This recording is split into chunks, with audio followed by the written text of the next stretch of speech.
let's talk about two of the drones that I own that I get the most questions about. It's the Mavic Air 2 and the Mini 3 Pro. So let's get into it.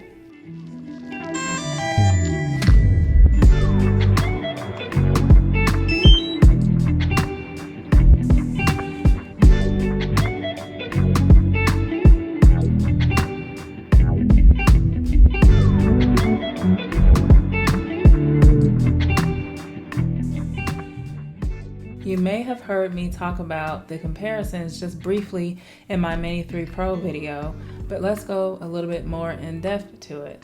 The obvious first one is the weight. The Mini 3 Pro is around 249 grams, whereas the Mavic Air 2 is 570 grams.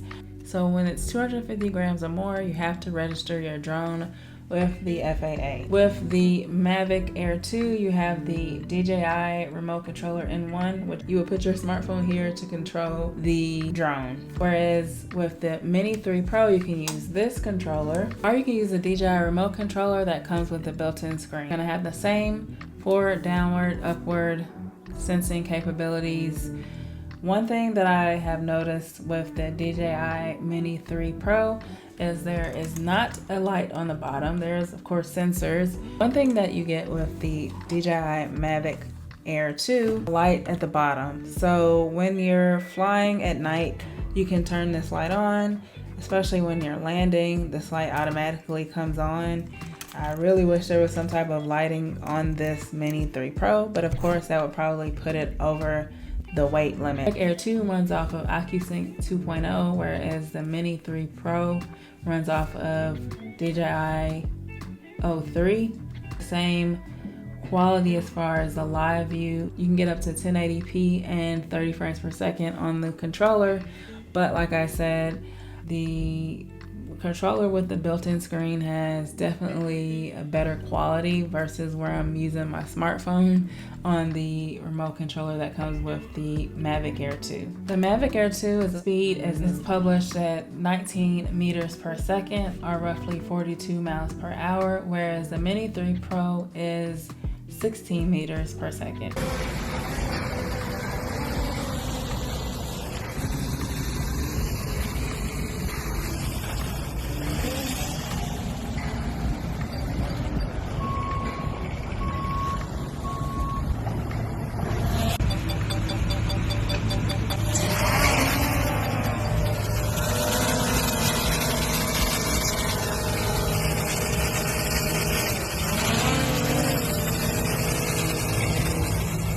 The difference in the battery is you have the intelligent flight battery with the Mini 3 Pro, which gives you around 34 minutes if you are flying in normal conditions, versus this is the battery for the Mavic Air 2, which gets about 34 minutes in normal conditions. But you have the option to get the Intelligent Flight Battery Plus, which weighs a little bit more than the battery for the Mini 3 Pro, 47 minutes of flight time. Here's a comparison of the charging hubs or devices that come with the Fly More combos for both.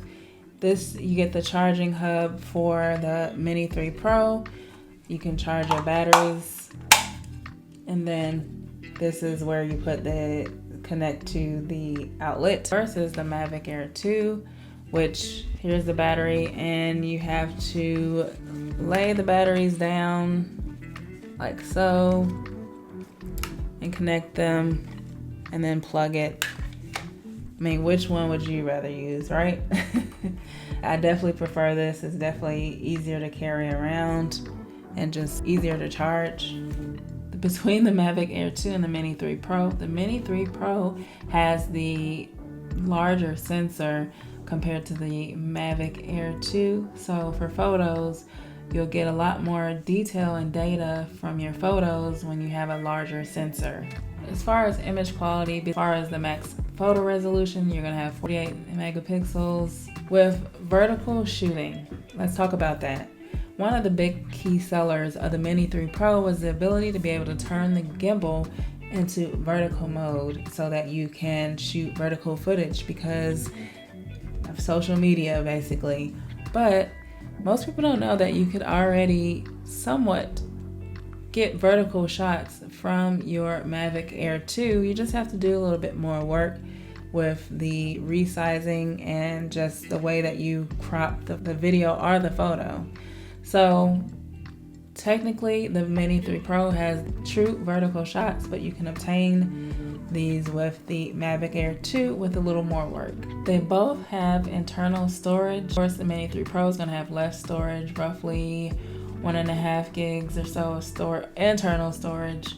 The Mavic Air 2 has about 8 gigs of internal storage, but that's not hardly enough, so make sure you have SD cards. They both have focus track.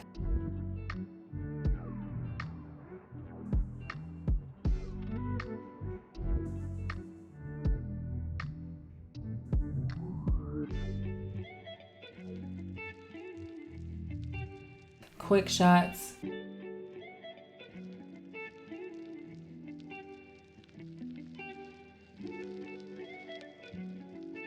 But the Mini 3 Pro has something called master shots, or where you can create stunning cinematic footage in just a few short clicks. And then with the Mavic Air 2, you can do HDR video up to 30 frames per second. And then you can do your panorama shots.